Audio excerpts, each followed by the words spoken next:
যে তাহলে প্রথম আমাকে বলো যে নোজের কাজ কি, ফাংশন কি, নোজ নোজ কি করে আমাদেরকে এবং সেটা কিভাবে করে, একজন করে বলো, অথবা সবাই মিলেমিশে এক একজন এক একটা বলো। আর আমাদের রেসপিরেটরি পাথওয়ে হিসেবে কাজ করে। দেন কি স্যার করে? কন্ডিশনিং অফ এয়ার, এখানে স্যার আছে ফিল্ট্রেশন, ওয়ার্মিং, ময়েশ্চারাইজিং। গুড। তোমরা তো অনেক ভালো পড়াশোনা করছো বোঝা যাচ্ছে। তারপরে বলো, দেন আরেকজন বলো। দেন হ্যাঁ, স্যার তুমি বলো, আর কি বলো? অলফেকশনে হেল্প করে স্যার। অলফ্যাকশনে হেল্প করে? অলফ্যাকশন করে? নাকের কাজে তো অলফ্যাকশন। Sorry sir, অলফেকশন। আচ্ছা, তারপরে দেখো, নোজের প্রধান কাজই হচ্ছে to protect the lower airway. কারণ nose is the part of the body যেখানে প্রথম এয়ারের সাথে কন্ট্যাক্ট হয়। লোয়ার এয়ারওয়েতে তো আমার এয়ার যাচ্ছে অনেক পরে, লাংসে এয়ার যাচ্ছে অনেক পরে। প্রথমেই এক্সটার্নাল যে এয়ার, যেখানে অনেক কিছু ডাস্ট আছে, যেখানে ব্যাকটেরিয়া আছে, ভাইরাস আছে, যেখানে আমার টেম্পারেচার কম বেশি আছে, হিউমিডিটি কম বেশি আছে, এই যে একটা এয়ার, সেটা প্রথম টাচ করছে আমার নেজাল মিউকোসাতে টাচ করতেছে। তাহলে নেজাল নোজের ফার্স্ট এন্ড ফরমোস্ট কাজ হচ্ছে to protect the lower airway. তাহলে সে কিভাবে করে প্রটেক্ট করে লোয়ার এয়ারওয়েকে? এক নম্বরে যে সে যে এয়ার কন্ডিশনিং করে। কিভাবে এয়ার কন্ডিশনিং করে? এক নম্বর হচ্ছে সে মানে টেম্পারেচারকে কম বেশি থাকলে সেটাকে সে বডি টেম্পারেচার করে। আহ, তারপরে সে টেম্পারেচার করে, তারপরে বাতাসের হিউমিডিটি যদি কম বেশি থাকে এটাকে সে ইয়ে করে দেয়, 80 to 90% হিউমিড করে দেয়। তারপরে বাতাসে যে তোমার ডাস্ট আছে, আদার পার্টিকেলস আছে, এগুলোকে সে ফিল্ট্রেশন করে দেয়। তাহলে এই কাজগুলো সে কিভাবে করে? আবার সে ইমিউনিটির কাজটা প্রথম সে করে, ডিফেন্স মেকানিজমটা সে করে। এগুলো কাজগুলো সে কিভাবে করে? দেখো, নেজাল মিউকাস হচ্ছে rich in blood supply, highly vascular একটা অর্গান হচ্ছে নোজ। এখানে আর্টারিউল, আর্টারিওল অ্যানাস্টোমোসিস, ভেনিউস, তারপরে ভেনাস সাইনাসেস, মানে এইভাবে অনেক হিউজ একটা ব্লাড সাপ্লাই আছে। নাম্বার 2 হচ্ছে এখানে তোমার দেখো তোমার মিয়েটাস আছে, টার্বিনেট আছে। টার্বিনেট মিয়েটাস গুলো কেন, এগুলো কি দরকারটা কেন বলো তো একজন?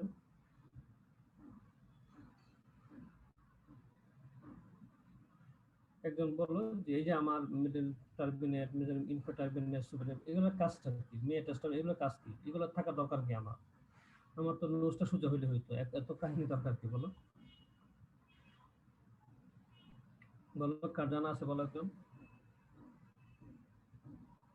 তার মানে এখানে টার্মিনেট গুলো থাকার কারণে নোজের শেপ, এই কারণে স্যার আমাদের ভোকাল রেজোনেন্স। না, টার্বিনেট গুলো হচ্ছে সিম্পলি সারফেস এরিয়াকে বাড়ানোর জন্য। আচ্ছা, ব্রেনের মধ্যে এত সালকার জাইরাস দরকারটা কি? ব্রেন তো প্লেন হইলে হইতো, সার্ভিস স্মুথ সার্ভিস হইলে হইতো ব্রেন, সমস্যা কোথায়? সার্ভিস এরিয়া বাড়ানোর জন্য। তোমার স্কাল খুব ছোট একটা জায়গা, এখানে ব্রেনের এত কিছুকে অকুপাই করতে হবে, এত কিছু জায়গা দিতে হবে। এই জন্য সালকার জাইরাস দিয়ে এটাকে সার্ভিস এরিয়াকে বাড়ানো হয়েছে। এই জন্য নোজ ছোট জায়গা, হ্যাঁ, নোজে তোমার মিয়েটাস টার্বিনেট দিয়ে সার্ভিস এরিয়াকে বাড়ানো হয়েছে। অনেক বড় একটা সার্ফেস এরিয়া, কত প্রায় 150 স্কোয়ার সেন্টিমিটার সার্ফেস এরিয়া। অথচ নোজটা কত বড়, খুব ছোট জায়গা, কিন্তু ভিতরে সার্ফেস এরিয়া আছে প্লাস 150 স্কোয়ার সেন্টিমিটার। এই বিশাল সার্ফেস এরিয়া কি করে? তুমি পার ডে 10,000 লিটার অক্সিজেন নিচ্ছে একটা পার্সন। একটা normal healthy adult per day 10,000 litre oxygen নিতেছে। এই 10,000 লিটার অক্সিজেনকে সে হিউমিড করে, এই অক্সিজেনকে সে মানে টেম্পারেচার কন্ট্রোল করে, এই এই ডাস্টকে সে ফিল্ট্রেশন করে, ক্লিয়ার করে, এখানকে সে ডিফেন্স করে। এই কাজগুলা নোজ করতেছে। এই জন্য তাকে একটা বিশাল সার্ভিস এরিয়া দরকার। এই জন্য সে মিয়েটাস টার্বিনেট এগুলো দিয়ে সার্ভিস এরিয়াকে বাড়াইছে। সার্ভিস প্রায় 150 স্কোয়ার সেন্টিমিটার। আমার এটা দেখে মনে হয় নোজটা যে 150 সেন্টিমিটার। এই জন্য এগুলা কাজ হচ্ছে সার্ভিস এরিয়া বাড়ানো। আর তারপর নোজের আরেকটা কাজ হচ্ছে ভোকাল রেজোনেন্স। আচ্ছা, তাহলে একে একে আসো। তো তাহলে কি করে সে? এই তার হাইলি ব্লাড সাপ্লাইয়ের কারণে সে বডি টেম্পারেচার করতে পারে। যেমন যদি টেম্পারেচার -50 থাকে, +50 থাকে, সেলসিয়াস থাকে, তাও সে এই তার এই ব্লাড সাপ্লাইয়ের কারণে সে বডি টেম্পারেচার নিয়ে আসতে পারে। তারপর হিউমিডিটিও সে এই ব্লাড সাপ্লাইয়ের কারণে ফ্লুইড দিয়ে এক্সোটেশন দিয়ে সে এই হিউমিডিটি করে ফেলতে পারে। আচ্ছা, তারপর আসলে যে তার যে ডিফেন্স মেকানিজম, একটা মাছের যে সারফেস এরিয়ার কারণে এখানে একটা হচ্ছে ভিব্রিসি আছে, যে হেয়ার গুলা আছে, এগুলা বড় লার্জ পার্টিকেল গুলা ধরে রাখে।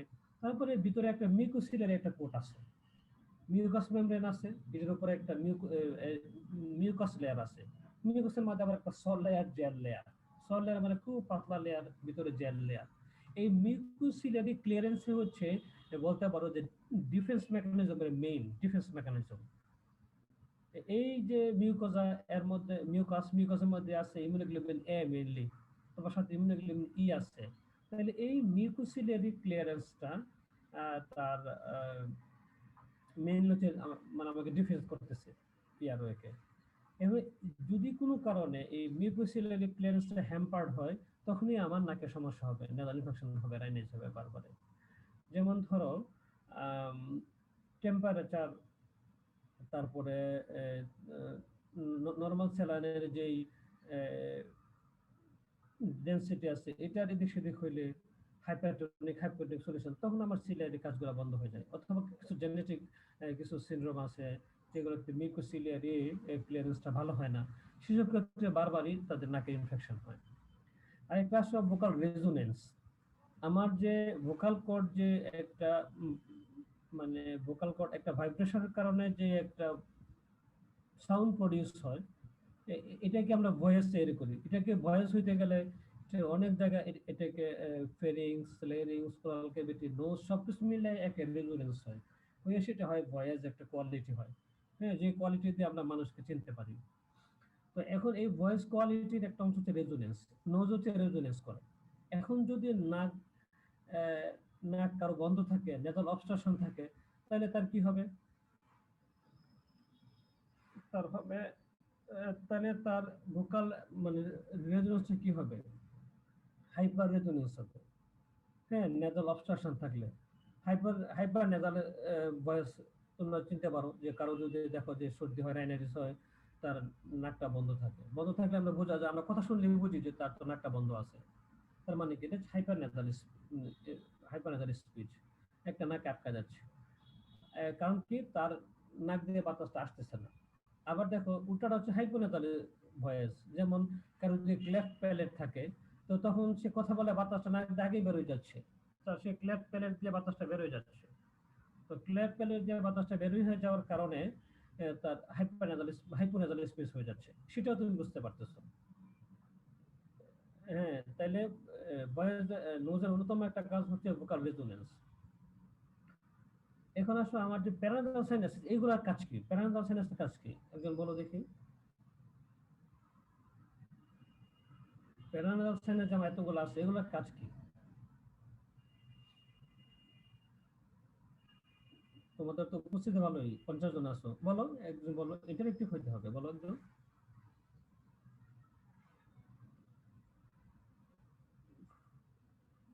ওই সবাই তো আছো, বলো। ফারজানা পিঙ্কি, বলো। ফারজানা পিঙ্কি আসো নাকি?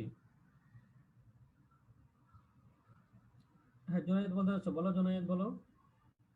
Provide resonance to voice. অবশ্যই, হ্যাঁ। Air conditioning of inspired air. Good. Lightening of the skull bone. তুমি এক কথা বলতে চাও, আসলে নোজের যে ফাংশন প্যারানাজাল ঠিক মোটামুটি সিমিলার ফাংশন। এখানেও ভয়েস রেজোনেন্স করে, এখানেও সে ইয়ে দেয়, মানে ডিফেন্স মেকানিজম করে, হিউমিডিটি দেয়, টেম্পারেচার মেনটেন করে, সবকিছুই।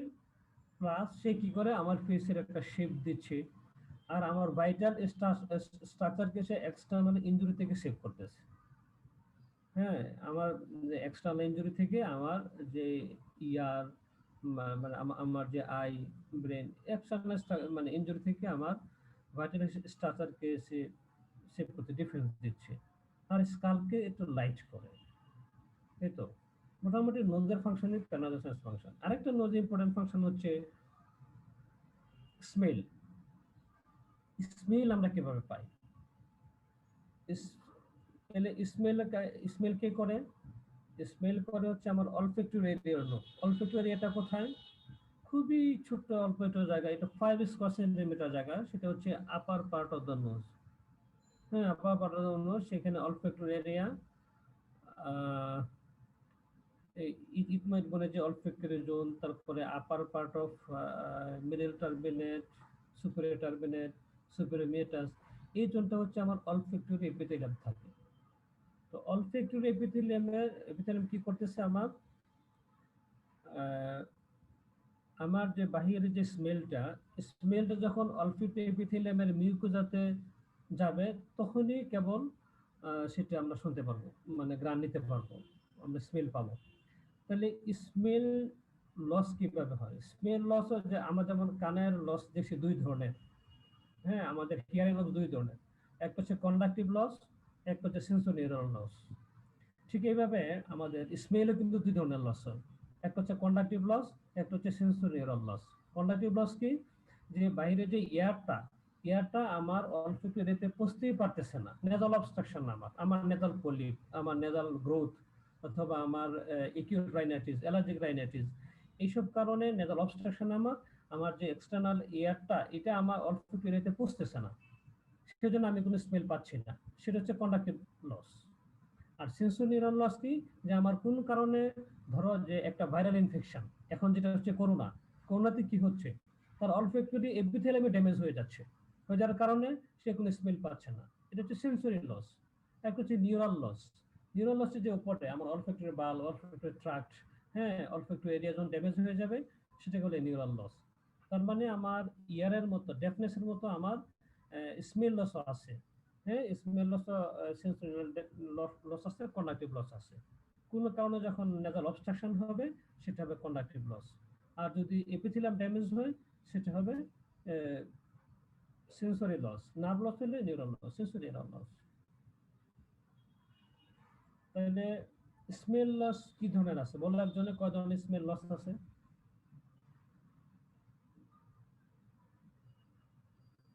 কি বলতে চাচ্ছ? জুনায়েদ বলতে চাচ্ছ, বলো। তোমার অলফ্যাক্টরি লস কি কি লস আছে, কিভাবে আমরা সেটাকে আইডেন্টিফাই করি? হ্যাঁ, অ্যানোজমিয়া, বলো। অ্যানোজমিয়া, অ্যানোসমিয়া, হাইপোসমিয়া, হাইপোসমিয়া, স্যার পেরোজমিয়া। পেরোসমিয়া। আচ্ছা, এখন তাহলে তুমি বলো আমাকে, হোয়াট ইজ অ্যানোসমিয়া? হ্যাঁ, অ্যানোসমিয়া বলতে কি বুঝো? মানে মানে মানে সে স্মেলটা মানে সে নিতে পারবে না, অলফেশন করতে পারবে না স্যার মানে এখানে। Complete loss of olfactory sensitivity, sensation loss, complete loss হলো অ্যানোসমিয়া। তারপর হাইপোসমিয়া। আর এটা হচ্ছে ডিক্রিজড মানে স্মেল সেন্সেশন থাকে। Sensitivity, good. এটা আসলে কম হয়, সেন্সিটিভিটি ডিক্রিজ খুবই কম এটা পাওয়া যায়। আচ্ছা, যাই হোক, hyposmia, decrease sensitivity of olfactory hair cell. তারপরে আসলো পেরোসমিয়া। পেরোসমিয়া আসলে এই টার্মটা এখন বলা ঠিক আছে ডিসঅসমিয়া, মানে alteration of sensitivity of olfactory epithelium, dysosmia. এটা একটা পার্ট হচ্ছে পেরোসমিয়া। পেরোসমিয়া, কেকুসমিয়া মানে ফাউল স্মেল পায়, পেরোসমিয়া মানে একটু অল্টার সে স্মেল পায়, বিশেষ করে সাইকোলজিক্যাল কেসগুলা, যেমন সিজোফ্রেনিয়াতে সে অল্টার্ড একটা একটা স্মেল পায়, যে স্মেল নাই সেটা পায়। ফেন্টোসমিয়া নাই, কিন্তু সে স্মেল পায়, এই আর কি। তাহলে স্মেল যে আমরা বলি যে স্মেল লসের প্রধান যে দুইটা কজ বললাম, একটা হচ্ছে সেন্সরি নিউরাল, একটা হচ্ছে কন্ডাক্টিভ। তো কন্ডাক্টিভ লস হয় মেইনলি হচ্ছে nasal, due to nasal obstruction. ধরো আমার যে কোনো কারণে, এটা তোমরা জানো যে bilateral obstruction, unilateral obstruction, obstruction হলে কি হবে, আমার এই ইয়ারটা বা মানে অলফ্যাক্টরিতে পৌঁছবে না, আমি কোনো স্মেল পাবো না। এখন দেখো, কোনো বাচ্চার যদি ধরো নেজোফেরিংসে ইয়ে হয়,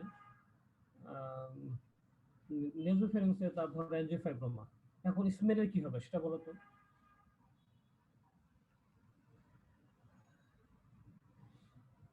তার একটা বাচ্চার 14 বছর একটা ছেলে আসলো তোমার কাছে, এনজিওফাইব্রোমা নিয়ে এসে, নেজোফেরিংসের এনজিওফাইব্রোমা, তার কি স্মেল কিছু চেঞ্জ হবে? কি হবে বলো? Conductive change. কেমনে? তার তো সামনের দিক দিয়ে ভালো আছে, নাকে তো শ্বাস যাবে, সামনের দিক দিয়ে তো তার আছে। ঠিক আছে, তোমার কথা ঠিক আছে, তাহলে এটা দেখাও, যুক্তি দেখাও।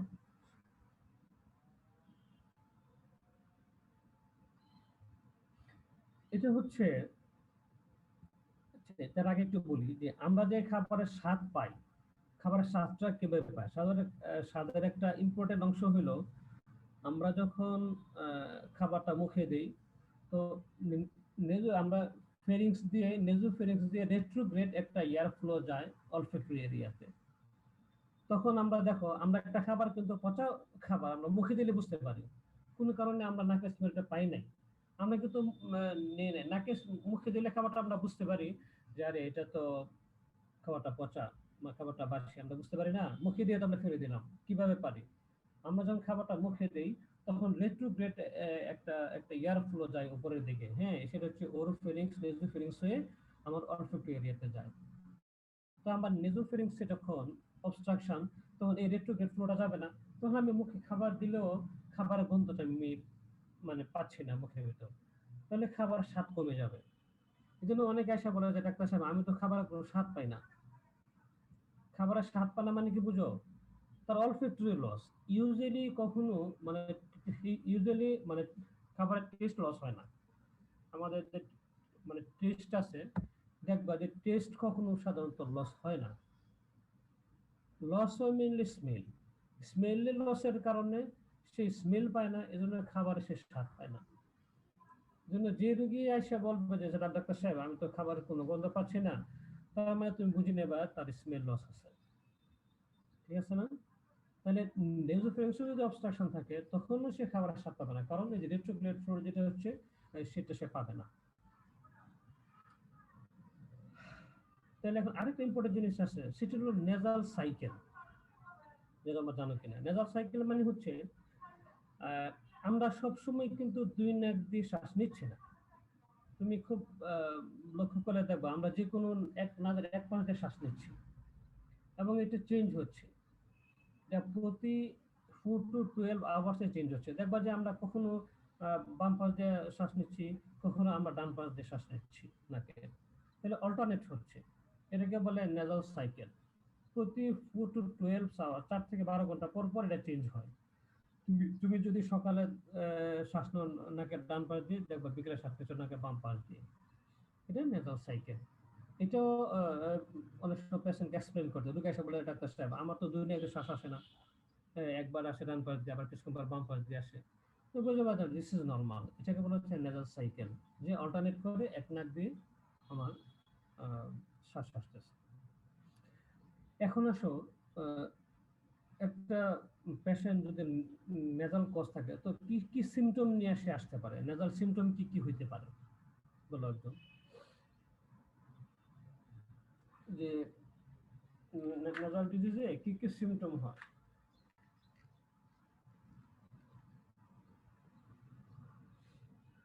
বলো, একজন বলো। বাবা তোমাদের তো ইয়ে ভালো, মানে উপস্থিতি ভালো, পার্সেন্টেজ ভালো, 54 আসো, বলো।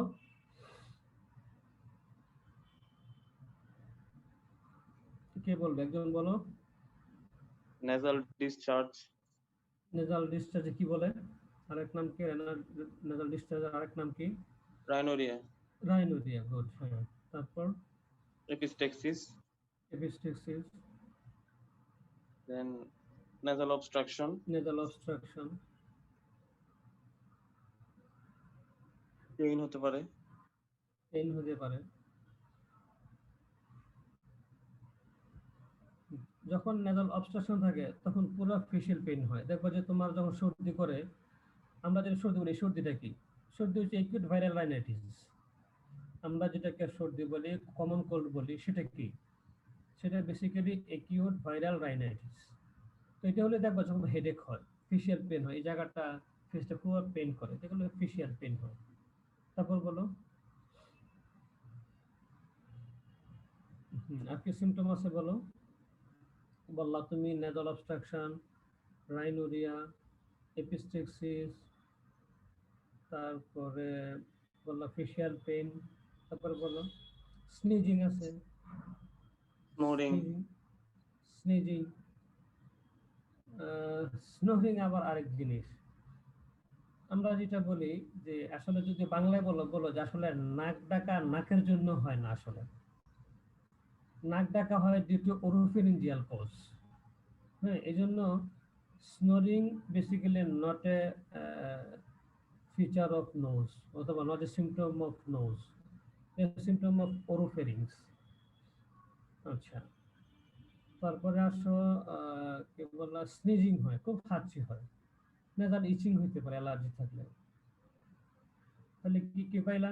নেজাল অবস্ট্রাকশন নিয়ে আসতে পারে তোমার কাছে রোগী, রাইনোরিয়া নিয়ে আসতে পারে, এপিস্টেক্সিস নিয়ে আসতে পারে, ফেশিয়াল পেন নিয়ে আসতে পারে, তোমার কাছে স্নিজিং নিয়ে আসতে পারে, ইচিং নিয়ে আসতে পারে।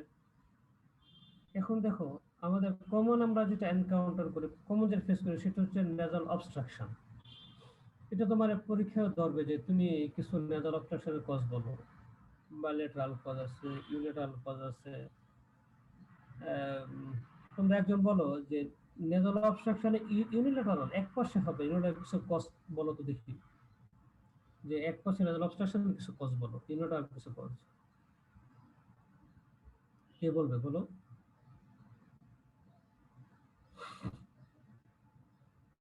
আশরাফুল আলম আছো নাকি? আশরাফুল আলম, জি স্যার। হ্যাঁ বলো আশরাফ। স্যার কনজেনিটাল হতে পারে sir, congenital unilateral choanal atresia. Good, good. হ্যাঁ, তারপর স্যার কনজেনিটাল অ্যাকোয়ারিড অ্যাট্রেসিয়া। হতে পারে স্যার। হ্যাঁ, এর বলো কনজেনিটাল তো আরো হইতে পারে, বলো অ্যাকোয়ারিড কনজেনিটাল। হতে পারে স্যার। হ্যাঁ, তুমি শোনো, তুমি যেহেতু কনজেনিটাল বললে, শোনো কনজেনিটাল তো একটা বলছো যে কনজেনিটাল কোনাল অ্যাট্রেসিয়া।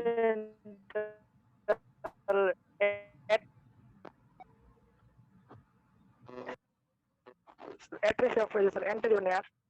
এন্ট্রিওর নেরিজ অ্যাট্রেসিয়া হইতে পারে, গুড। তারপর স্যার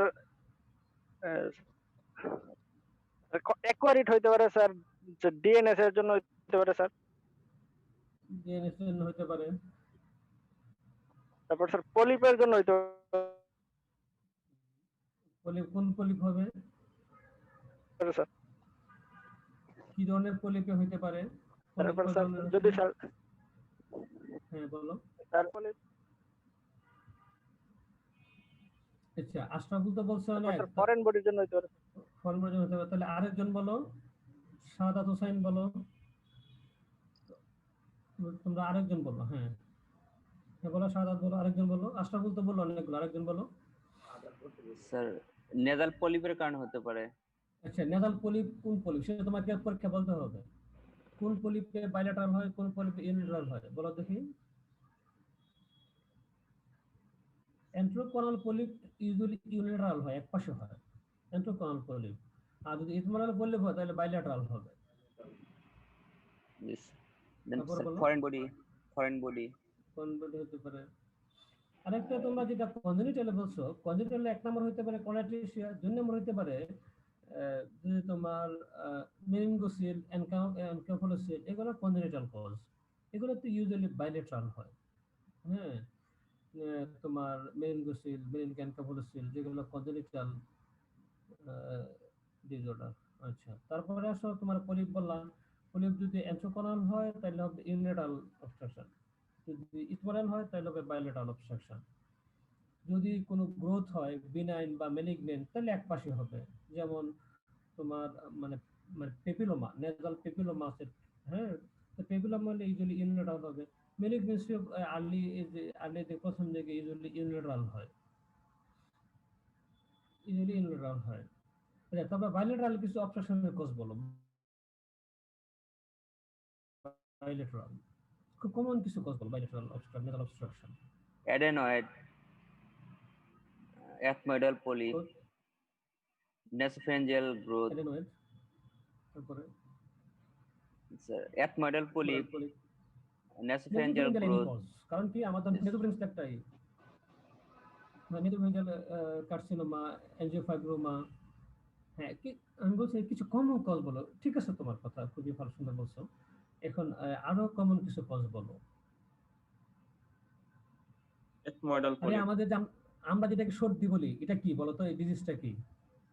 অ্যালার্জিক Rhinitis. তাসনা শোনেন, কমন সর্দি হয় না এমন কোনো মানুষ আছে? এটাকে বলে, আমরা বলি একিউট ভাইরাল রাইনাইটিস অথবা কমন কোল্ড বলে। কমন কোল্ড, সর্দি তো প্রায়ই হয়। তোমার এমন কোন লোক আছে বছরে 2-3 বার সর্দি হয় না? সবচেয়ে কমন কজ হচ্ছে বাইলেটারাল নেজাল অপশন হচ্ছে একিউট রাইনাইটিস, সবচেয়ে কমন কজ। আছে না যে সর্দির সাথে নাক বন্ধ হয়ে আছে, সর্দি নাক বন্ধ, এটা হচ্ছে একিউট ভাইরাল রাইনাইটিস, অথবা আমরা এটাকে কমন কোল্ড বলি, সংক্ষেপে কমন কোল্ড হচ্ছে, অথবা একিউট ভাইরাল রাইনাইটিস। সবচেয়ে common cause of nasal obstruction, যে কোনো ভাইরাল রাইনাইটিস, অ্যাডেনো ভাইরাস হতে পারে, রাইনো ভাইরাস হতে পারে। হ্যাঁ, আচ্ছা বলবো। তারপর বলছি allergic rhinitis. Good, allergic rhinitis, allergic rhinitis viral obstruction হবে। আর ঠিক আছে, acute viral rhinitis, allergic rhinitis, vasomotor rhinitis are any causes in the nasopharynx. Maybe ধরো adenoid, maybe endocardial polyp, sorry, কি বলে, maybe angiofibroma, maybe nasopharyngeal carcinoma, যে কোনো কজে বাইলেটার obstruction হবে। কারণ আমার তো নেসোফ্যারিংস একটাই, ওদিক দিয়ে যাবে। ঠিক আছে, এটা তোমাদের পরীক্ষায় জিজ্ঞেস করা হয় যে তুমি ইউনিভার্সাল কয়েকটা কজ বলো বা বাইলেটারাল কয়েকটা কজ বলো, তারপরে এটার কি ট্রিটমেন্ট সেটা তোমাকে বলতে হবে। এবার আসা হচ্ছে রাইনোরিয়া। হ্যাঁ, রাইনোরিয়া বলতে পারো যে রাইনোরিয়া কিরকম, এটা কি সিরাস না মিউসিনাস, না এটা পরুলেন্ট, না এটা ব্লাড মিক্সড, সেটা তোমাকে বলতে হবে। কারণ নেজাল সিক্রেশন দিয়ে তোমার কজটাকে অ্যাসেস করা যায়।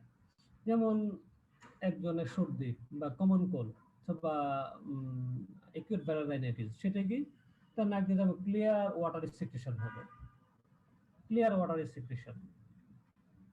তারপরে কারো যদি ধরো মেলিগনেন্সি হয়, তখন তার একটা মানে ব্লাড মিক্সড একটা সিক্রেশন হবে, দিয়ে বলবে স্যার আমার নাকের সর্দির সাথে রক্ত আসে। কিছু মিউসিনাস সিক্রেশন হতে পারে, বিশেষ করে তোমার অ্যালার্জিক রাইনাইটিস গুলাতে খুব মিউসিনাস সিক্রেশন হয়। তারপর আসো এপিস্টেক্সিস। এপিস্টেক্সিস তোমরা খুব ভালোই জানো, এপিস্টেক্সিস আলাদা পড়াও, তো এপিস্টেক্সিস নিয়ে আসতে পারে। তাহলে এখন আসো আমরা কি কি এক্সামিনেশন করি, নোজ কিভাবে এক্সামিনেশন করব নোজের। যেমন অন্য অন্য জায়গার মতো এখানে আসে তোমার আছে inspection, palpation, anterior rhinoscopy, posterior rhinoscopy, তারপর আছে nasal endoscopy। প্রথম আসলে তোমার তাহলে কি কি পয়েন্ট বললাম? একটা হচ্ছে ইন্সপেকশন করবা, পেশেন্ট আসলো তুমি নাকটা দেখবা, ইন্সপেকশন করবা যে তার যে নেজাল যে ডরসাম, তার ডরসামে কোনো প্যাথোলজি আছে কিনা। ডরসামে তার নেজাল বোন ফ্র্যাকচার থাকতে পারে, ডরসামটা ডিভিয়েশন থাকতে পারে, ডরসামে তার কোনো মানে গ্রোথ থাকতে পারে, ডরসামে তার কোনো স্কার মার্ক থাকতে পারে, যাকে একটা অপারেশন থাকতে পারে। তাহলে তুমি প্রথম দেখবা হচ্ছে ডরসাম অফ দ্য নোজকে দেখবা, ইন্সপেকশন করবা, তারপরে পালপেশন করবা। পালপেশন করে কি দেখতে চাও? যদি নেজাল কোনো ফ্র্যাকচার থাকে তাহলে পালপেশন একটা ক্রিকেল সাউন্ড হবে একটা, হ্যাঁ, যে পালপেশনে একটা সাউন্ড হবে। তাহলে তুমি দেখে বুঝতে পারবা যে এখানে তার নেজাল কোন ফ্র্যাকচার আছে। তাহলে প্রথম দেখলা তার নেজাল ডরসাম দেখলা, হ্যাঁ, তারপরে তুমি তাকে ডরসামকে পালপেশন করে দেখলা যে ডরসামটা মিড লাইনে আছে না সাইডে আছে, কোনো বুনি ফ্র্যাকচার আছে কিনা। হ্যাঁ, এখন তুমি আসো অ্যান্টেরিয়র রাইনোস্কোপি। আমরা কি দিয়ে অ্যান্টেরিয়র রাইনোস্কোপি করি? বললো একজন, বলো তোমার কিভাবে করবা অ্যান্টেরিয়র রাইনোস্কোপি?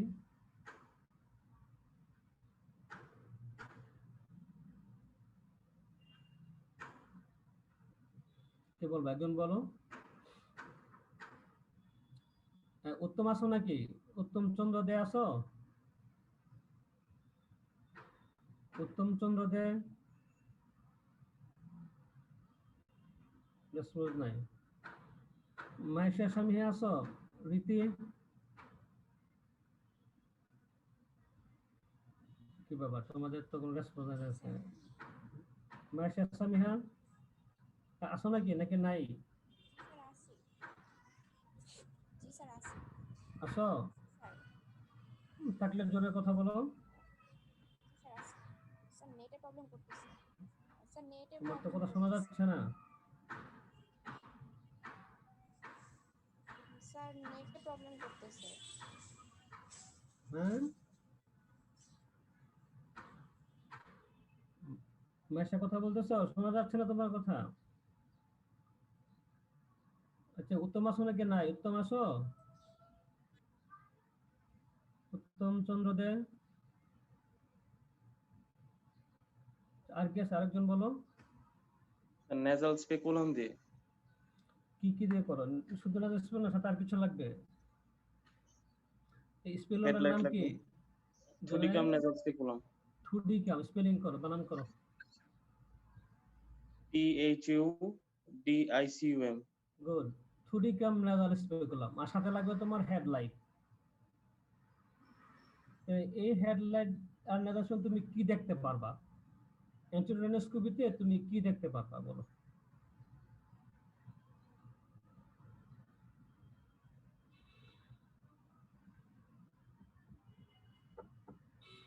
বলো, তোমরা একজন বলো। তোমরা তো আসলে লোকজন বলো 56 আছে, কিন্তু তোমাদের তো কিছু রেসপন্স করতে হবে। রেসপন্স না করলে তো মুশকিল। যা পড়ো তাই রেসপন্স করো, যে যতটা পড়ো তাই রেসপন্স করো। যে আমরা এন্টিরেনোস্কোপিতে আমরা কি দেখতে পারবো? nasal septum বলো সাখাওয়াত।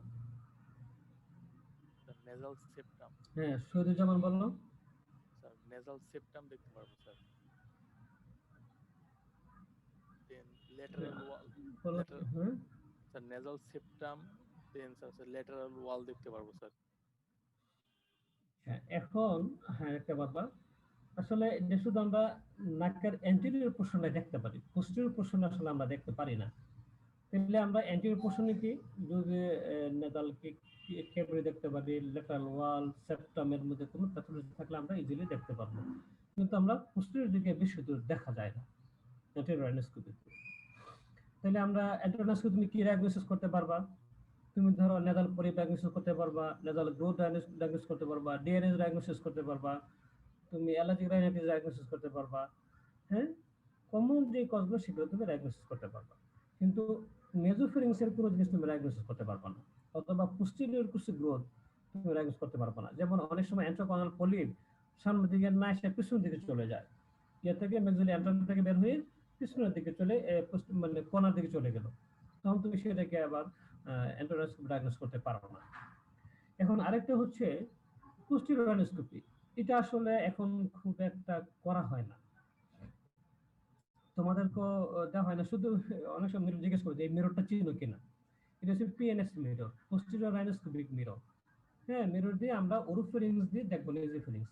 এটা খুব কমনলি প্র্যাকটিস না, তোমাদের করতে দেওয়া হয় না, কারণ এখন আমাদের আরো লেটেস্ট ইনস্ট্রুমেন্ট আছে, সেটা হচ্ছে নেজাল এন্ডোস্কোপ আছে। হ্যাঁ, নেজাল এন্ডোস্কোপ এখন সব জায়গায় অ্যাভেলেবল। এবং অনেক একটা বিশাল সংখ্যক ডাক্তার সাহেব চেম্বারও অ্যাভেলেবল এগুলো এখন।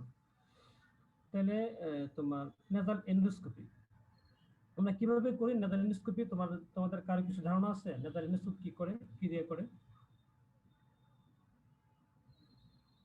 বলো, শাহাদাত বলতে পারবা? স্যার এন্ডোস্কোপি দিয়ে নেজাল এন্ডোস্কোপ দিয়ে নেজাল ক্যাভিটি নেজোফেরিংস এগুলো কম্পিউটার স্ক্রিনে দেখা যায়। আচ্ছা, নেজাল এন্ডোস্কোপি কি ধরনের, মানে শুনছো, দেখছো বা শুনছো কখনো? শুনছি স্যার। দেখি, এটা রড টেলিস্কোপ। হ্যাঁ, এটা একটা টেলিস্কোপ, এটা হচ্ছে রডের মতো, রড টেলিস্কোপ।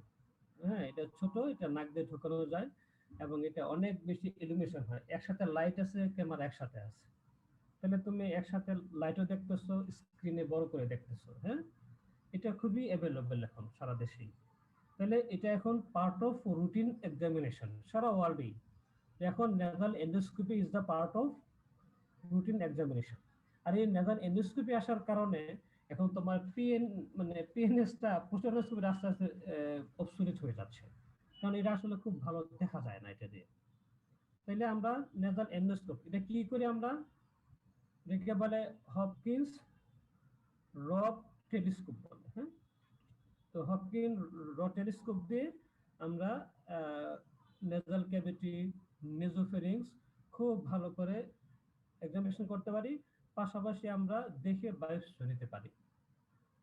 তো এটা হচ্ছে এখন আমরা আমাদের রুটিন এক্সামিনেশনে তোমাকে বলতে হবে যে স্যার এখন রুটিন এক্সামিনেশন হচ্ছে নেজাল এন্ডোস্কোপিক এক্সামিনেশন, এটাকে এন্ডোস্কোপি বলে। এটা কি দিয়ে করে স্যার? Hopkins rod telescope.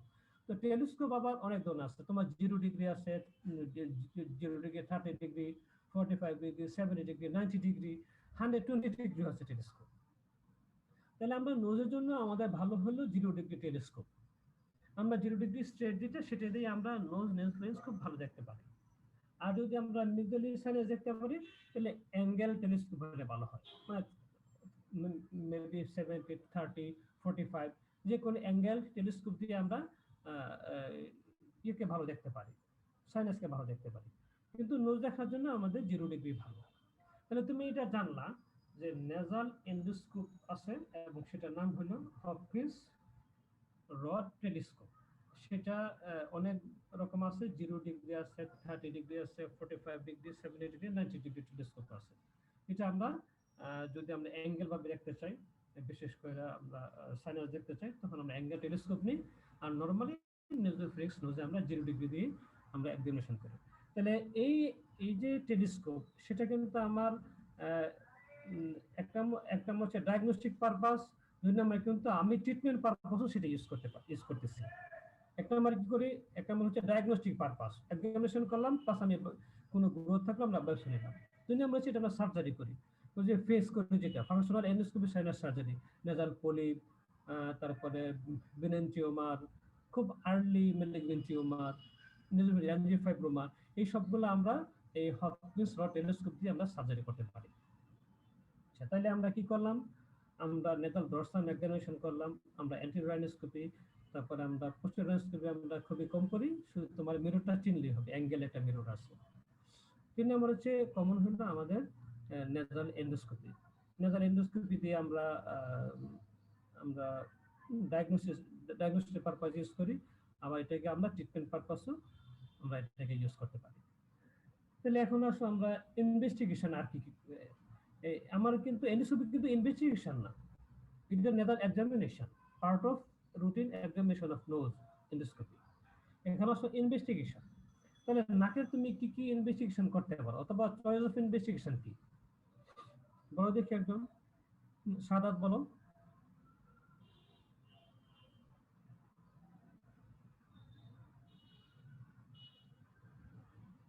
আমরা নোজে কমন কি ইনভেস্টিগেশন করব, চয়েস অফ ইনভেস্টিগেশন কি?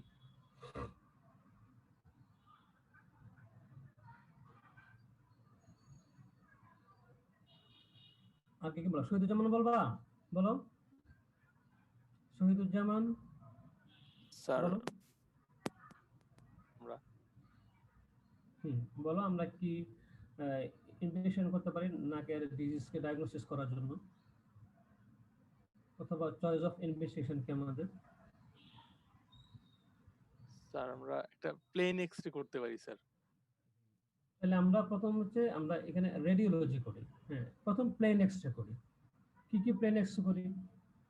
কমন একটা প্লেন এক্সরে করি হচ্ছে এক্সরে পিএনএস অক্সিপিটুমেন্টাল ভিউ, কিছু ভিউ আছে, হ্যাঁ, অক্সিপিটুমেন্টাল ভিউ। এটা দিয়ে আমরা মিক্সেলারি সাইনাসকে ভালো দেখতে পারি।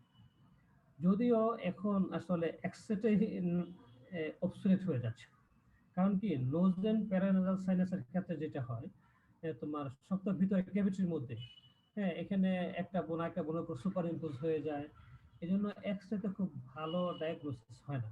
এই জন্য অনেক ফার্স্ট ওয়ার্ল্ডে এখন এক্সরেকে বাদ দিয়ে দিচ্ছে, যে নোজ এন্ড প্যারানাসাল সাইনাসের ক্ষেত্রে এক্সরে দরকার নেই, এখানে করবো হচ্ছে সিটি স্ক্যান।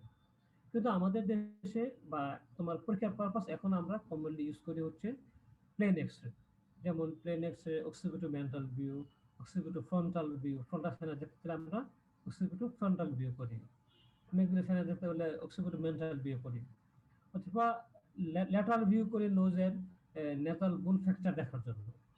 ধরো একটা ইনজুরি নিয়ে আসলো, ট্রমা নিয়ে আসলো, নেজাল বোন ফ্র্যাকচার আছে কিনা আমার মনে হলো যে নেজাল বোন ফ্র্যাকচার আছে, তখন আমি কি একটা প্লেন এক্সরে করতে পারি। এক্সেল প্লেন এক্সরে কি করি, এক্সেল নোজ ল্যাটারাল ভিউ করব। তাহলে বুঝতে পারলাম যে নেজাল ফ্র্যাকচার আমরা কি এক্সরে করব Shahid, sir X nose lateral view. Lateral view. এটা আমাদের ইন্টার্ন ডাক্তাররা সবচেয়ে ভুল করে, যে তাই নেজাল ফ্র্যাকচার নিয়ে আসলো, সে দিল X-ray PNS. X-ray PNS oxygen view দিয়ে তুমি কি ফ্র্যাকচার দেখতে পারবা? পারবা না। এজন্য তোমরা কয়েকদিন পরে ইন্টার্নি করবা, এটা মাথায় ঢুকাই নাও যে নেজাল বোন ফ্র্যাকচার দেখতে হলে আমাকে ইয়ারের নোজের ল্যাটারাল ভিউ করতে হবে, পিএনএস দিয়ে আমি ফ্র্যাকচার বুঝতে পারবো। হ্যাঁ, আমি পিএনএস অক্সিজেন ভিউ দিয়ে কি দেখবো, আমরা মেক্সিলারি সাইনাস দেখতে পারবো। অক্সিপিটো ফ্রন্টাল ভিউ দিয়ে আমরা ফ্রন্টাল সাইনাস দেখতে পারবো, কিন্তু নেজাল ফ্র্যাকচার দেখতে পারবো না। ফ্র্যাকচার দেখতে গেলে তোমাকে ল্যাটারাল ভিউ করতে হবে, এবং এটা সবচেয়ে কমনলি ডান প্লেন এক্সরে হচ্ছে ল্যাটারাল ভিউ। কারণ আমাদের দেশে যে কোনো কারণে হোক অ্যাক্সিডেন্ট বা ইনসিডেন্টাল আমাদের নেজাল ফ্র্যাকচার খুব বেশি। তাহলে শাহাদাত বুঝতে পারলা যে নেজাল ফ্র্যাকচার কি এক্সরে করবো বলো তো শাহাদাত? শাহাদাত শুনতেছো নাকি? জি স্যার। হ্যাঁ বলো, কি এক্সরে করবা? নেজাল ফ্র্যাকচার নিয়ে আসলো, কি এক্সরে করবা? Plain X-ray nose lateral view. Good. তাহলে ইন্টারনেট সময় যাতে এটা ভুল না হয়, বুঝছো? আচ্ছা, তারপরে আসো ভালো ডায়াগনোসিসের জন্য আমাদের চয়েস অফ রেডিওলজি হচ্ছে আমাদের সিটি স্ক্যান। কেন?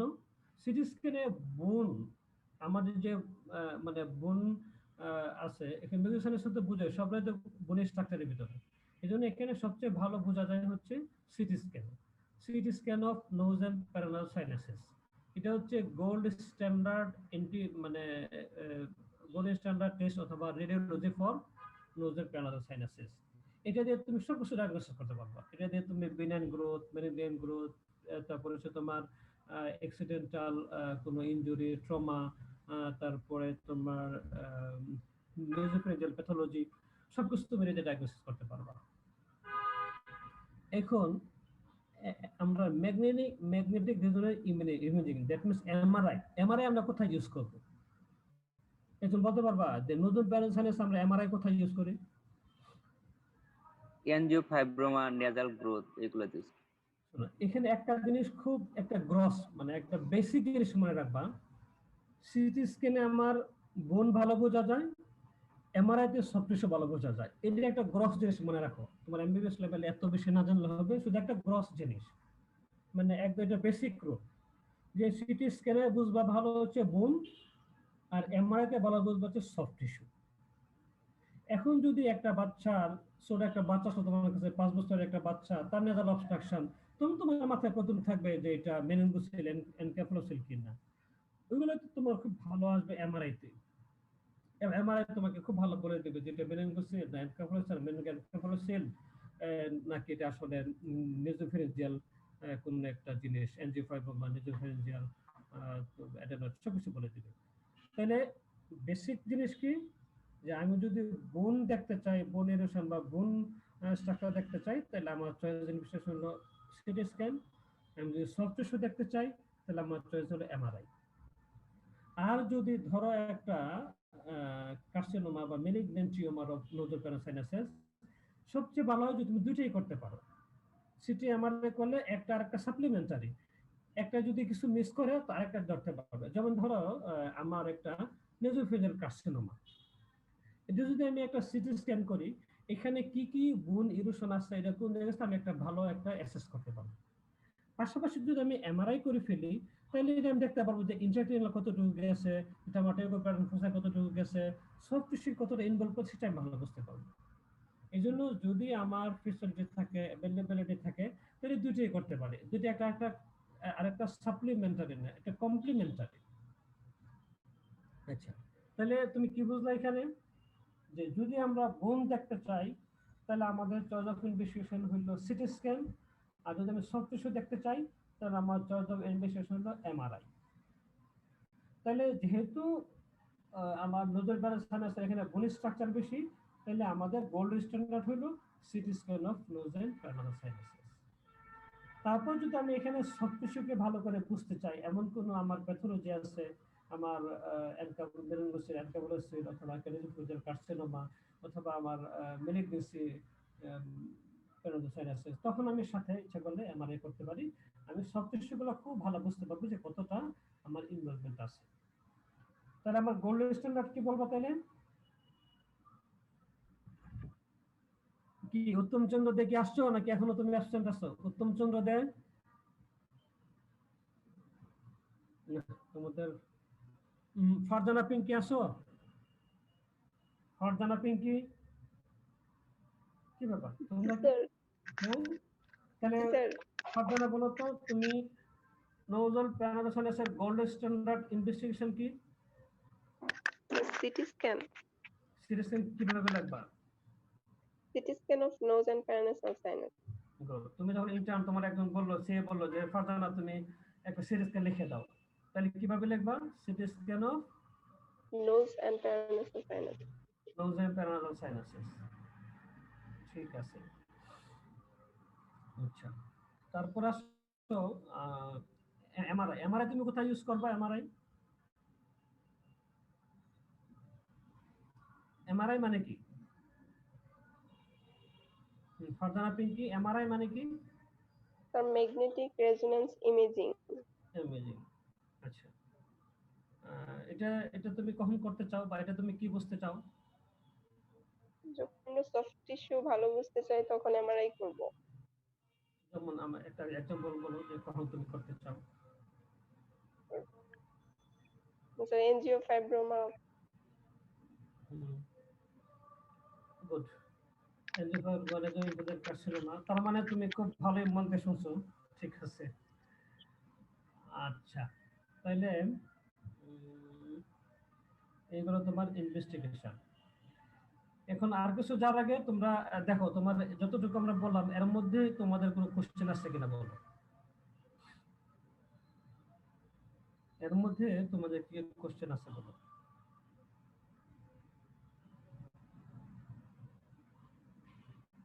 আছে কোনো কোশ্চেন আছে এর মধ্যে? nasal function, paranasal sinus function, nasal examination, investigation, এর মধ্যে দেখো তোমাদের কি কোশ্চেন আছে অথবা তোমরা কোন পার্টটা বুঝতে পারো না সেটা বললাম, আমরা আবার রিপিট করি।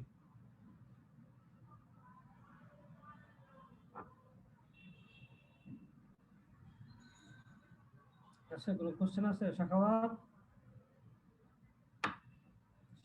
আছো? শাখাওয়াত আছো তো? স্যার কোশ্চেন নেই স্যার। কি কোশ্চেন নেই মানে কি হয়? সব কিছু বুঝতে পারছো না, কোনো কিছু বুঝতে পারো নাই? তুমি মন দিয়ে শুনলে তো কোশ্চেন থাকবেই, কারণ মানুষ তো আর একবার শুনে সবকিছু বুঝে ফেলে না দুনিয়া, এজন্য আরো মনোযোগ দিয়ে শুনতে হবে। আচ্ছা, এখন দেখো তুমি স্মেল টেস্ট করতে গেলে কিভাবে করবে? স্মেল টেস্ট, স্মেল টেস্ট, হ্যাঁ স্মেল টেস্ট করা যায়। হ্যাঁ, তো স্মেল টেস্টের জন্য আমরা যেটা করি যে বিভিন্ন ধরনের স্মেল তার নাকের পাশে দিয়ে তাকে বলি যে আপনি এটা শুনতে পান কিনা।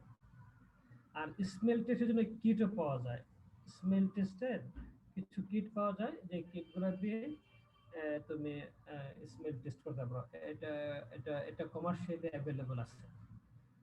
কমার্শিয়ালি অ্যাভেলেবল কিছু কিট পাওয়া যায়, যে কিটগুলো দিয়ে স্মেল টেস্ট করে। আর আমরা যেটা করি সেটা হলো বিভিন্ন ধরনের স্মেল নাকের সামনে দিয়ে পেশেন্টকে বলি যে আপনি এটা বুঝতে পারেন কিনা বা আপনি এই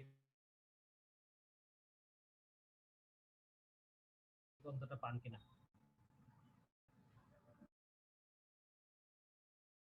এবার আমরা স্মেল টেস্ট, তাহলে এখান থেকে পরীক্ষায় আসার মতো তো কি বলবো, এগুলো তো মেনলি হচ্ছে ভাইবা রিলেটেড, সবকিছু তোমাকে ভাইবাই ধরবো সবকিছু। যে ধরো তোমাকে ভাইবা জিজ্ঞেস করবে যে তুমি নোজের ফাংশনটা বলো, অথবা তুমি নেজাল কিছু সিমটমের নাম বলো, অথবা নেজাল অবস্ট্রাকশনের কিছু কজ বলো, বাইটাল অবস্ট্রাকশন, ইউনিটাল অবস্ট্রাকশনের কিছু কজ বলো।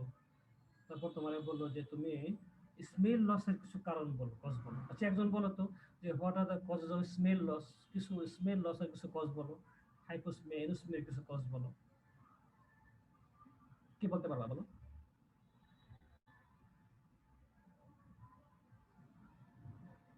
বলো, তুমি একদম শুরু করো, তারপর আমি তো তোমাদেরকে মানে সাপ্লিমেন্ট করবে, বলো, সমস্যা নাই, যে যা পারো তাই বলো। Nasal root fracture. Nasal fracture, হ্যাঁ হতে পারে। আচ্ছা, আমি তোমাদেরকে যেটা বলছিলাম সারদা, যে তোমরা যদি এইভাবে মানে ভাগ করে বলো তোমাদের সহজ হয়। একটা হচ্ছে কন্ডাক্টিভ লস, আর একটা হচ্ছে সেন্সরি নিউরাল লস, অথবা সেন্সরি লস, নিউরাল লস। এভাবে বলে তোমাদের জন্য বিষয়টা কিছু কোর্স বলতে পারো ইজি। এক নম্বর আছে কন্ডাক্টিভ লস। যে কন্ডাক্টিভ লস কি কারণে হতে পারে বলো? nasal polyp, শোনো, একটা বেসিক জিনিস জানো, বাইলেটারাল নেজাল অবস্ট্রাকশন না হলে কিন্তু স্মেল লস হবে না। তার যদি এক পাশে অবস্ট্রাকশন হয় তাহলে কি হবে? স্মেল লস হবে। সে তো অন্য পাশ দিয়ে তো বাতাস যাবে, সে তো মানে সে তো স্মেল পাবে। এই জন্য দেখা যাচ্ছে যে বিনাইন এন্ট্রোগোনাল পলিপ বা ম্যালিগন্যান্ট টিউমার ইউনিল্যাটারাল, এইসব ক্ষেত্রে কখনো স্মেল লস রোগী আসে না। তখনই স্মেল লস হবে যখন বাইলেটারাল নেজাল অবস্ট্রাকশন হবে। বাইলেটারাল কিসে কিসে হয় সেটা বলো। বাইলেটারাল, হ্যাঁ বলো। অবসেসিভ ইথমোডাল পলিপের কারণে হতে পারে। গুড, হ্যাঁ হ্যাঁ, বাইলেটারাল বলে হতে পারে। নাসোফ্যারিঞ্জিয়াল কার্সিনোমা, শোনো, any cause in the nasopharynx bilateral obstruction করে, ঠিক না? এনি কজ, যেমন nasopharyngeal angiofibroma, nasopharyngeal carcinoma, any other benign tumour the nasopharynx, তাহলে বাইলেটারাল অবস্ট্রাকশন করে, তাহলে সে আমার লস করবে, স্মেল লস, মানে স্মেল লস, সে কন্ডাক্টিভ স্মেল লস করবে। আর নেজাল অবস্ট্রাকশন বাইলেটারাল কি? এই যে কমন কোল্ড, সবচেয়ে কমন যেটা কমন কোল্ড, ইকুয়াল রাইনাইটিস, সেখানে তো আমার বাইলেটারাল অবস্ট্রাকশন হয়। অ্যালার্জি রাইনাইটিস হবে, ইথমোরাল পলিপে হবে। হ্যাঁ, এই যে যেই সব কজে বাইলেটারাল অবস্ট্রাকশন হবে, সেই সব কজে আমার কন্ডাক্টিভ স্মেল লস হবে, এনস্মিয়া হবে, হাইপোস্মিয়া হবে। আর যদি আমি বলি যে permanent most common cause of smell loss হচ্ছে ভাইরাল রাইনাইটিস, সবচেয়ে কমন কজ ভাইরাল রাইনাইটিস। দেখবা যে একজন মিডল এজের ফিমেল এসে বলে, স্যার আমি গত 2 বছর ধরে নাকে কোনো গন্ধ পাই না। তাই প্রথম কি চিন্তা করবা? বলবো যে ঠিক আছে, আপনার কি এমনি এমনি হয়েছে না কোনো একটা জ্বর আসছিল? তখন দেখবা সেই স্টুডেন্ট, স্যার আমার হঠাৎ করে খুব জ্বর আসছিল, সর্দি ছিল, তারপর থেকে আমি গন্ধ পাই না। তার মানে এটা হচ্ছে acute viral rhinitis, common cause. এখন যে তোমার করোনা ভাইরাস হচ্ছে, করোনা ভাইরাসে কিন্তু one of the common symptoms হচ্ছে স্মেল পায় না নাকের। এটা কি? ভাইরাল ইনফেকশনে তোমার অলফ্যাক্টরি এপিথেলিয়াম ড্যামেজ হয়ে যায়, সে স্মেল পায়, এনোস্মিয়া হয়। ইট মে বি, মানে এটা সাময়িক হতে পারে, এটা টেম্পোরারি হতে পারে, এটা পার্মানেন্ট হতে পারে। যেমন আগে যেটা আমরা কমন করবো ইনফ্লুয়েঞ্জা ভাইরাস দিয়ে যদি তোমার কোনো রাইনাইটিস হয়, তাহলে this is the common cause of permanent anosmia. Permanent কিন্তু খুব কম পেশেন্ট না, ভালো পেশেন্ট আছে। একটা বেশার সংখ্যক রোগী এসে বলবে যে ডাক্তার সাহেব আমি নাকে গন্ধ পাই না 2 বছর ধরে, তো বলে নেবা তার মানে হচ্ছে এটা রিটার্ন করার চান্স খুব কম। তাহলে আমার কমন কজ অফ এনোস্মিয়া হচ্ছে ভাইরাল রাইনাইটিস। এটা হচ্ছে সেন্সরি নিউরাল, অর্থাৎ আমার লস অফ অলফ্যাক্টরি এপিথেলিয়াম। তাহলে আমি যদি বলি তোমাকে, তাহলে আচ্ছা বলো তো যে কোনটাকে আমি ট্রিটমেন্ট করে ভালো করতে পারবো?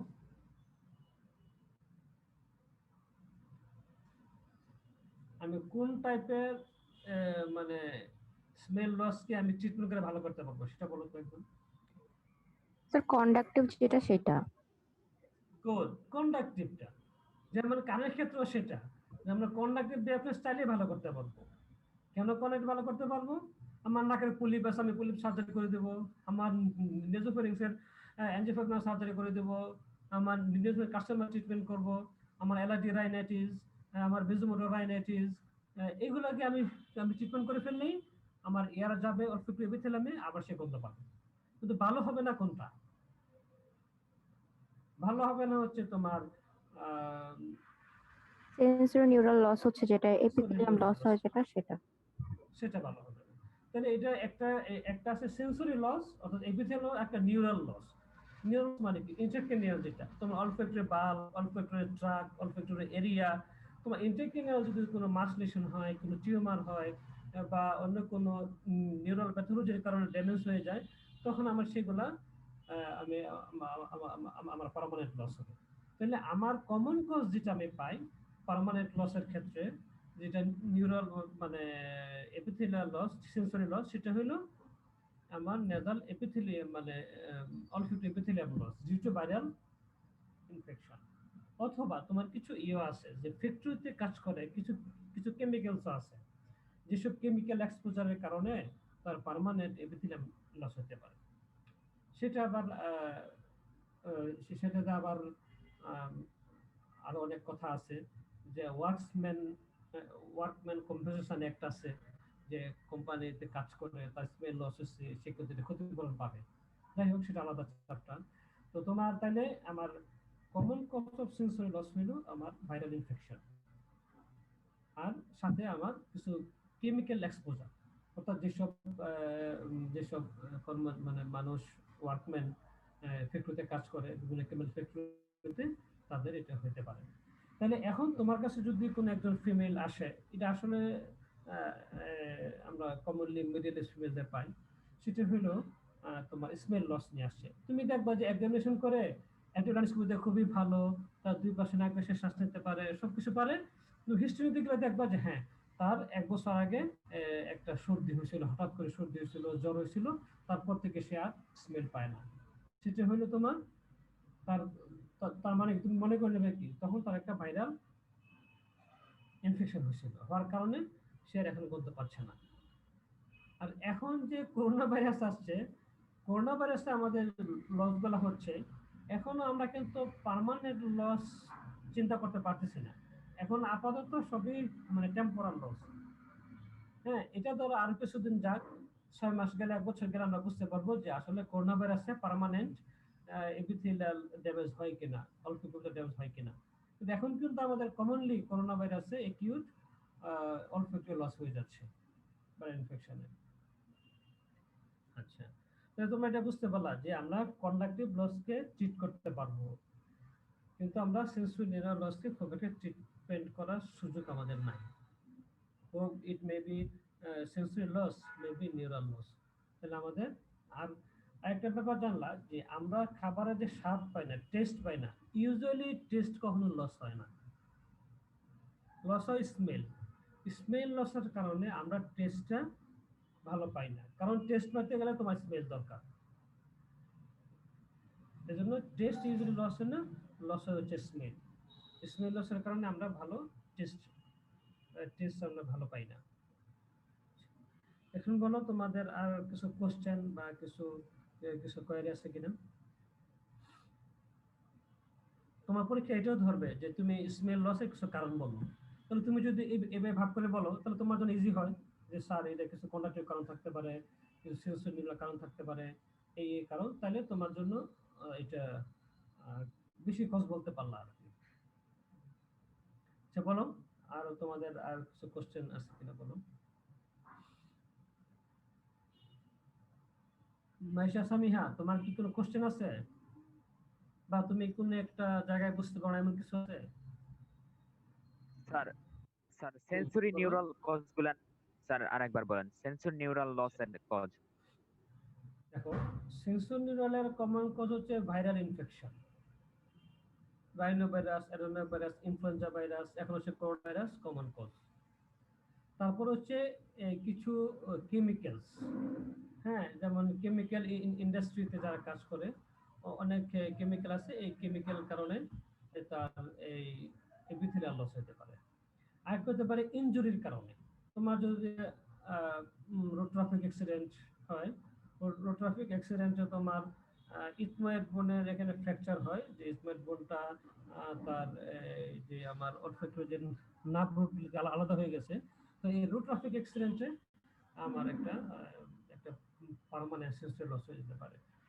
তারপরে নিউরাল লস, দেখো যদি আমার ইন্ট্রাক্রেনিয়াল কোনো মাস লেশন থাকে, হ্যাঁ, ইন্ট্রাক্রেনিয়াল কোনো টিউমার হয়, যেসব টিউমার গুলো আমার অলফ্যাক্টরি পাথওয়েকে ইনভলভ করে।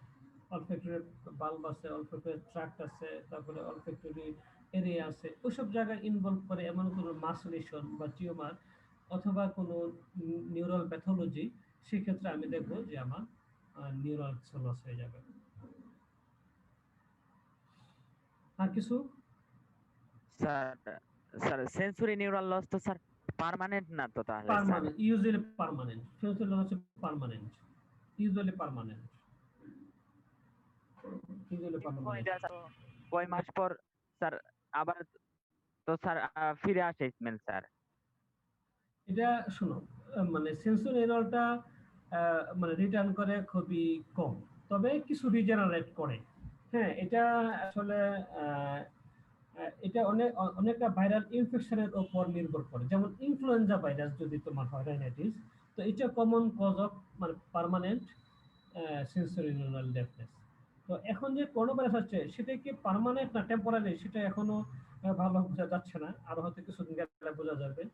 তো এটার একটা অংশ পার্মানেন্ট, এটা কনফার্ম যে একটা পার্সেন্টেজ, হ্যাঁ ধরো 5% একটা পার্মানেন্ট, একটা পার্সেন্টেজ ধরে রাখো এটা পার্মানেন্ট, আর বাকি হচ্ছে আপাতত টেম্পোরাল। সেটা আবার অলরেডি এপিথেলিয়াম গুলো আবার রিগ্রোথ করে, রিগ্রোথ করলে তাহলে আবার হয়তো তার স্মেলটা ফিরে আসবে। হ্যাঁ, তবে 100% ভাইরাল ইনফেকশন তো আর পার্মানেন্ট হয় না, 5 to 10% পার্মানেন্ট হয়, আর বাকি 80% হচ্ছে আবার রিটার্ন করে। কিন্তু যেটা একবার পার্মানেন্ট হয়ে গেছে সেটা তো রিটার্ন করবে না। হ্যাঁ বলো, তারপরে আর কারো? স্যার নেজাল ইন্টোনেশনটা কি? আচ্ছা, নেজাল ইনটুনেশন সেটা হচ্ছে কি, দেখো আমার ভয়েস যেটা, আমরা ভয়েস কি করে, আমার ভোকাল কর্ডটা ভাইব্রেশন করে, ভোকাল কর্ডটা ভাইব্রেশন করে কি সে সাউন্ড প্রডিউস করে। হ্যাঁ, একটা সাউন্ড প্রডিউস করে। এই সাউন্ডটা আমার ওরোফেরিঞ্জ, লেরোমিফেরিঞ্জ, ওরাল ক্যাভিটি, নোজ, নেজোফেরিঞ্জ মিলা এখানে মানে একটা সাউন্ডটা একটা মডিফিকেশন হয়, মডিউলেশন হয়। মডিউলেশন হয়ে তুমি একটা ভয়েস পাও। সাউন্ড তো আর ভয়েস না, ঠিক না? এই মডিউলেশনে তুমি একটা ভয়েস পাও। তো এই মডিউলেশন যেটা হয়, মডিউলেট হয়, সেটাকে বলা হচ্ছে নেজাল ইন্টোনেশন। এখন ধরো আমার একটা নেজাল একটা নর্মাল পাথওয়ে আছে, এই নর্মাল পাথওয়েতে যখন আমার বাতাসটা আসবে তখন আমি একটা নেজাল সাউন্ড পাবো। ধরো আমরা ধরো ইন্ডিভিজুয়াল কেন, মানে একটা ভয়েস কেন ইন্ডিভিজুয়ালাইজড, যেমন আমি শাখাওয়াতের কথা শুনলে বুঝতে পারি যে এটা শাখাওয়াত কথা বলতেছে, অথবা শহীদুজ্জামানের কথা বললে আমি বুঝি যে শহীদুজ্জামানের কথা বলতেছে। তার মানে হচ্ছে এই ভয়েসটা ইন্ডিভিজুয়াল কিভাবে হয়, এটা কি ভোকাল কর্ড দিয়ে হয়? না, এটা তো ভোকাল কর্ড দিয়ে হচ্ছে না। ভোকাল কর্ড তো হচ্ছে একটা সোর্স অফ সাউন্ড, এটা একটা ভাইব্রেশন। এইটাই বিভিন্ন জায়গায় তোমার মডিউলেশন হচ্ছে, এটা ভোকাল কর্ড থেকে ভাইব্রেশন হয়ে এটা তোমার লেরিংস, লেরিঙ্গোফেরিংস, হাইপোফেরিংস, ওরোফেরিংস, ওরাল ক্যাভিটি, তারপরে তোমার সব কিছু মিলে একটা মডুলেশন হয়ে একটা স্পিচ প্রোডাকশন হয়। এই জন্য সেটা ইন্ডিভিজুয়ালাইজড হয়ে যায়। যেমন ধরো একটা লোকের বেজ অফ দ্য টাঙ্গে টিউমার, দেখবা তার একটা ভয়েস হয়, এটাকে বলি আমরা হট পটেটো ভয়েস। কারণ কি, গলা নির্দেশের কথা থাকলে কেমন জানি একটা একটা চেঞ্জেস অফ ভয়েস হয়। তারপরে নেজাল ইন্টোনেশন হচ্ছে তোমার, আমার যদি নেজাল অবস্ট্রাকশন থাকে এটাকে বলে হাইপার নেজাল স্পেস, এটাকে আরেকটা নাম হচ্ছে রাইনোলারিয়া ক্লোজা। রাইনোলারিয়া ক্লোজা, আমার নেজাল অবস্ট্রাকশন, আমার নোজ দিয়ে বাতাসটা আসতেছে না, নেজাল ইন্টোনেশন হচ্ছে না। না হলে কি হয়, একটা কেমন একটা একটা মানে কি বলে, একটা হার্স, একটা কর্কশ একটা সাউন্ড হয়। এটাকে একটা বলে একটা মেটালিক সাউন্ড বলে, টার্মটাকে মেটালিক টাইপের সাউন্ড হয়, এটাকে বলে rhinolalia clausa, nasal obstruction, nasal intonation absent হয়ে যাচ্ছে। হ্যাঁ, এটা তাহলে এটা আরেক নাম হলো হাইপার নেজাল স্পিচ, অথবা লস অফ নেজাল ইন্টোনেশন, অথবা রাইনোলারিয়া ক্লোজা, যে নাক দিয়ে আমার এয়ারটা আসতেছে। নাম্বার 2 হইল রাইনোলারিয়া অ্যাপার্টা। অ্যাপার্টা অর্থাৎ এটা আরেক নাম হলো হাইপার নেজাল স্পেস, তার মানে আমার নোজ দিয়ে এয়ারটা আসতে পারতেছে না, কারণ আমার হচ্ছে ক্লেফট প্যালেট, আমার যে এয়ারটা নোজ দিয়ে আসতো সেটা ক্লেফট প্যালেটের নিচে চলে যাচ্ছে, তাহলে আমার সাউন্ডটা ঠিক মতো হচ্ছে না। তোমরা যদি কোনো ইয়ার রুগী দেখে থাকো মানে ক্লেফট প্যালেট, তাহলে বুঝতে পারবা যে সাউন্ডটা কিরকম। অনেক সময় বোঝাই যায় না, বড় ক্ল্যাপ পেলে সাউন্ডই বোঝা যায় না, কারণ তার সবটা বাতাসটা বের হয়ে যাচ্ছে। এটাকে বলে রাইনোলেরিয়া অ্যাপার্টা অথবা হাইপোনেজাল স্পিচ অথবা অ্যাবসেন্স অফ নেজাল ইন্টোনেশন। এটা one of the common cause হচ্ছে তোমার ক্লেফট প্যালেট। যারা ক্লেফট প্যালেটের সার্জারি কম বয়সে করাবে না তাদের কিন্তু পরবর্তীতে, আচ্ছা এটা একটা যদি রিলেভেন্ট একটু বলে ফেলি, দেখো ক্লেফট প্যালেট যদি কোনো বাচ্চা থাকে তুমি দেখো অবশ্যই তাকে অ্যাডভাইস করতে হবে তোমার 6 মাসের মধ্যে অপারেশন করে ফেলতে হবে। না করলে কি হবে, কি বড় অপারেশন করলেও তার নেজাল ইন্ট্রুশনটা আর তার হেলদি হবে না, ভালো হবে না।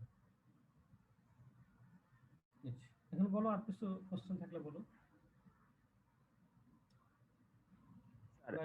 নাজাল ক্লেফট থাকলে স্যার, নাজাল ক্লেফট থাকলে স্যার বড় হয় যদি স্যার তাদের না স্যার নাজাল ক্লেফট বা হার্ট প্যালেটে কোনো ক্লেফট থাকলে স্যার তাদের বড় হয় কি আইকিউ কি কমে যায় নাকি স্যার, যদি ট্রিটমেন্ট না করা হয় ছোটতে?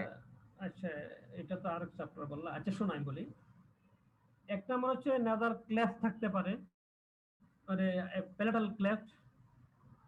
ক্লেফট প্যালেট যদি থাকে, আচ্ছা ক্লেফট প্যালেট একটা তো আছে ওপেন ক্লেফট, একটা হচ্ছে তোমার সাব মিউকাস ক্লেফট প্যালেট থাকে একটা, যে উপরে মিউকাস মেমব্রেন আছে আসলে ভিতরে ক্লেফট প্যালেট আছে। এটা বোঝার উপায় কি, ইভুলাটা ক্লেফট থাকবে, যে ইভুলাটা এটা দেখবা ক্লেফট করা, মাঝখানে ভাগ করা। যখনই তুমি একটা হেলদি অ্যাডাল্টের দেখবা যে ক্লেফট ইভুলা আছে, অর্থাৎ ইভুলা দুই ভাগে ভাগ হয়ে গেছে, তখন তোমার মাথায় থাকবে যে yes this may be a case of submucosal cleft palette.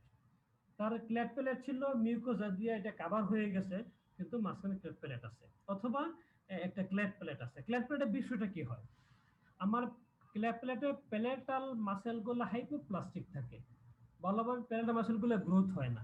তাহলে তাদের কি সমস্যা হয়? এক নম্বর হচ্ছে তোমরা জানো যে আমার কানের মিডল ইয়ার ক্যাভিটি মানে স্টেশনটি ওপেন করে প্যালেটাল মাসেল। এখন প্যালেটাল মাসেল যদি আমার হাইপোপ্লাস্টিক থাকে, ভালোভাবে গ্রোথ না হয়, তখন আমার মিডল ইয়ার সমস্যা হবে, স্টেশন টিউব ডিসফাংশন হবে, মিডল ইয়ারে ফ্লুইড জমে যাবে, কানে কম শুনবে, কন্ডাক্টিভ ড্যাফনেস হবে। এক। দুই নম্বর হচ্ছে তার আমার ইয়ারটা বের হয়ে যাবে, ইয়ারটা তার বেড়ে যাওয়ার কারণে তার স্পেসে নেজাল ইন্ট্রুশন হবে না, হাইপোনেজাল স্পেস হবে। এখন এটাকে ওভারকাম করার জন্য তোমার 6 মাসের মধ্যে এটাকে অপারেশন করে ফেলতে হবে। তুমি যদি অপারেশন করে, আমরা কি করি, দুইটা লেয়ারে ক্লোজ করি। এক হচ্ছে মাসেল মানে প্যালেটাল মাসেলকে স্টেজ দিই, উপরে মিউকোজাকে স্টেজ দিই, দিলে আশা করা যায় তার ক্লেফট প্যালেট তার স্পিচটা নর্মাল হবে, অথবা সাথে কিছু স্পিচ থেরাপি দিলে স্পিচটা নর্মাল হয়। কিন্তু যদি তুমি এই 6 মাস থেকে 6 মাসের মধ্যে সার্জারি না করো, অর্থাৎ ধরো বড় হচ্ছে 10 বছর মধ্যে সার্জারি করতে গেলা, এই যে নেজাল ইন্টোনেশন সেটা তার আর তার চেঞ্জ হবে না। হয়তো খাওয়া দাওয়া করতে পারবে, যেমন ধরো খাইতে গেলে তার ইয়ে চলে যায়, ফুড চলে যায়, নাকে চলে যায়, নেজাল ক্যাভিটি চলে যায়, সেটা তো তার সমাধান হবে, কিন্তু নেজাল ইন্টোনেশনটা চেঞ্জ হবে না বড় হইলে। এই জন্য সার্জারি করতে হবে 6 মান্থের মধ্যেই। আচ্ছা বলো তারপরে, দেখো আর কোনো কোশ্চেন আছে, অথবা কোনো একটা সাইড তোমরা বুঝতে পারো না সেটা বলো।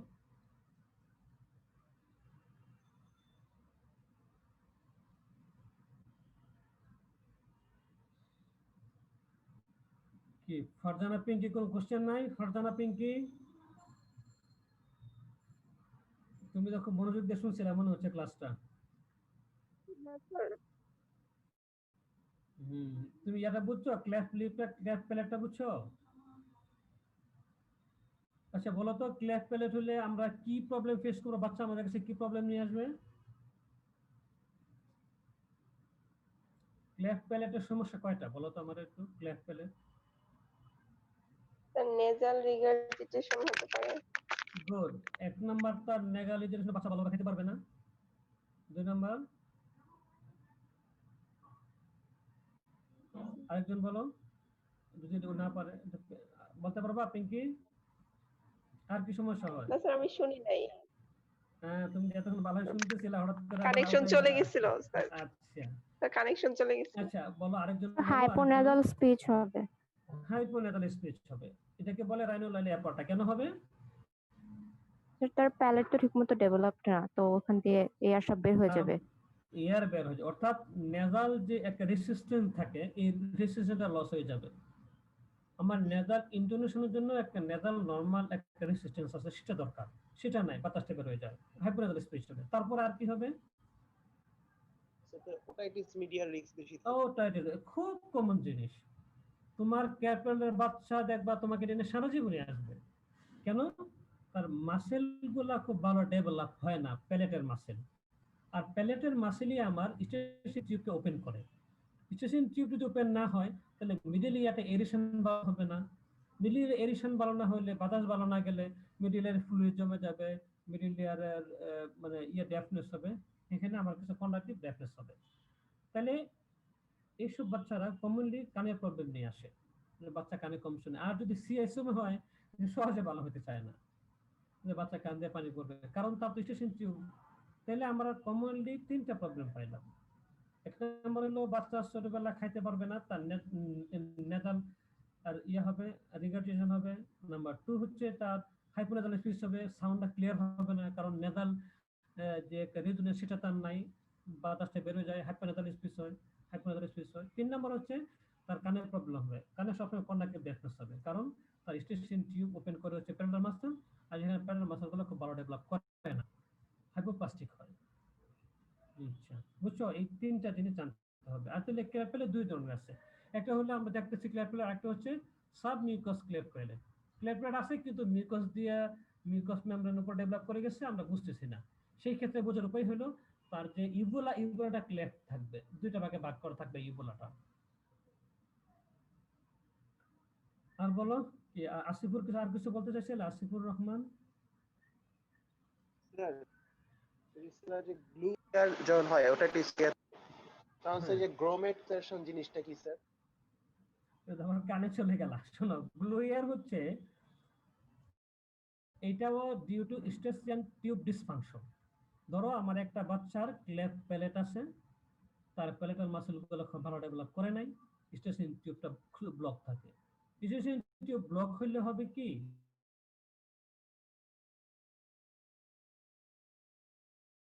আমার মিডল ইয়ার তো এয়ার থেকে এই ইয়ারটা অ্যাবজর্ব হয়ে যায়, প্রেসার ক্রিয়েট হয়, এই নেগেটিভ প্রেসার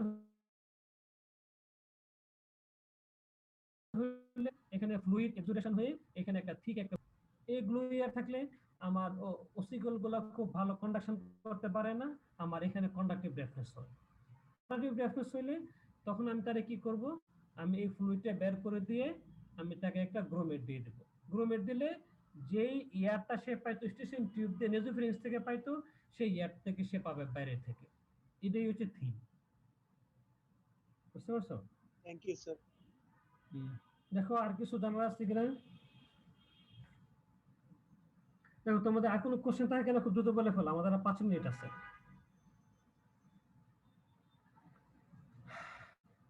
তোমরা কোন একটা সাইড বুঝতে পারো নাই অথবা কোন একটা করে থাকলে খুব দ্রুত বলে ফেলো।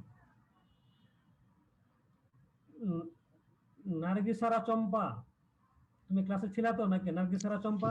জি স্যার। হ্যাঁ, বুঝতে পারছো? জি স্যার। তাহলে একটা কোশ্চেন থাকলে বলো। স্যার কোশ্চেন নাই। আচ্ছা, থ্যাংক ইউ। তাহলে তোমাদের আর কারো কোশ্চেন আছে? তাহলে যদি না থাকে তাহলে আমরা এখানে শেষ করে দেই। হ্যাঁ, আচ্ছা, তাহলে তোমরা ভালো থাকো, সুস্থ থাকো, আর তোমরা ভালো করে পড়াশোনা করো সামনে পরীক্ষার জন্য।